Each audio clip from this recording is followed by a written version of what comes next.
So ituturo po sa inyo kung paano nyo malalaman na ito ay isang fake Bosch grinder. Unang-una,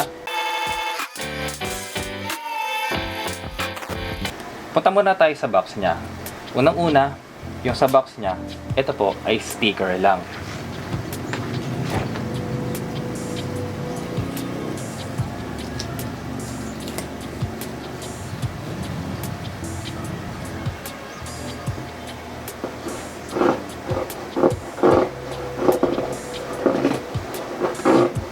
Pangalawa, wala po kayong makikitang seal dito sa kanyang box.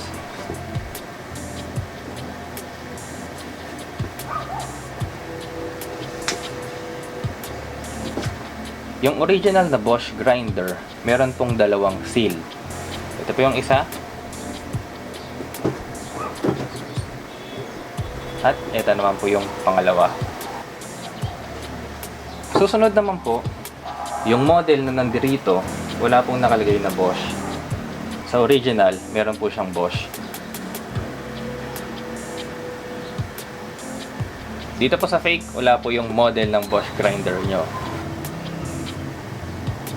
Sa original, meron po yung model. Punta naman po tayo sa kanyang manual. Yung sa fake na nabili namin, wala po kaming nakitang manual. Pero sa original, ito po yung manual niya. So, makapal po itong manual na to. At marami rin pong language na nandirito. Hindi lang po English. Ito po yung kanyang mga models na pwede dun sa kanyang manual. Ito naman po yung blade guard ng fake. So, makikita nyo po dito, smooth yung kanyang bilog. So, dun sa original, meron po itong mga ridges para may mangipin siya. Sunod naman po, ito po yung pang-lock ng disc ng grinder. So, ito po yung sa fake.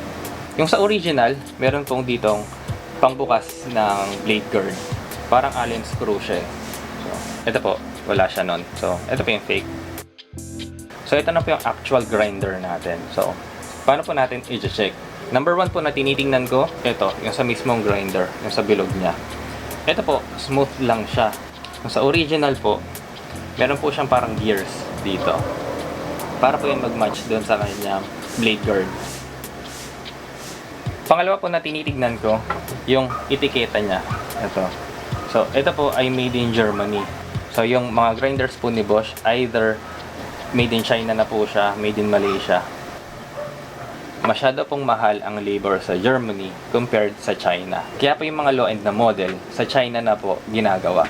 Hindi po porket made in China, low quality na. Meron pa rin pong quality control ang Bosch sa China. Isa pa po, yung screw na ginamit dito sa ating fake. Kapag po fake yung grinder nyo, ang screw po na ginagamit nila, Phillips screw lang.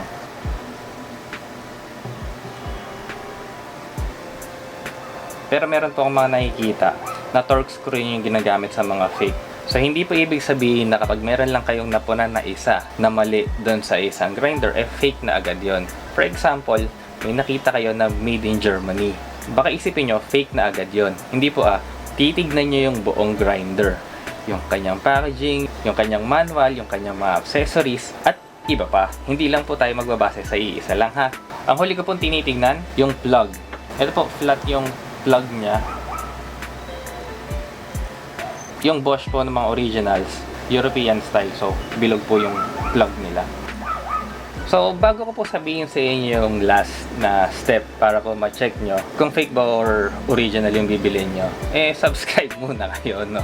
Daya nyo naman minsan na nga lang maglambing. Subscribe na kayo, di ba? Para marami kayong matutunan kung bibili yung mga yun ng mga tools. Game na, yung last na. Ang last po na tip ko sa inyo para malaman nyo kung fake or original yung bibili nyo, kapag pwede nyo po siyang i-register sa Be Connected by Bosch. So, ito po yung link niya kung ano po yung Be Connected. Yan, nandito po yun. So, download nyo na. Yan, so if ever po na meron kayong questions, suggestions, or any other comments po regarding sa video na to, comment nyo lang po sa baba at try po natin silang sagutin. So, yun lang po. Thank you!